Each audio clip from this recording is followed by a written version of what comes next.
সেই লোকটি এই লুটকে 4টে ডিকশনারিতে জায়গা করে দিয়েছে, বাংলায়, ইংরেজিতে, হিন্দিতে এবং উর্দুতে।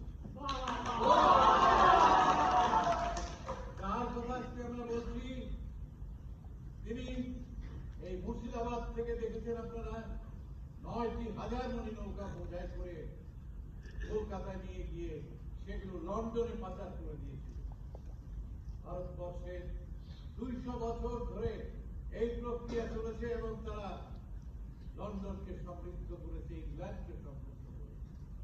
কিন্তু আমাদের দেশপ্রেমিক ভাইয়েরা নিজের দেশের সম্পদকে আজকে লন্ডনে, সিডনিতে, মালয়েশিয়াতে, টরন্টোতে, নিউ ইয়র্কে সব জায়গায় তাদের পাড়া গড়ে তুলেছে, কলোনি গড়ে তুলেছে।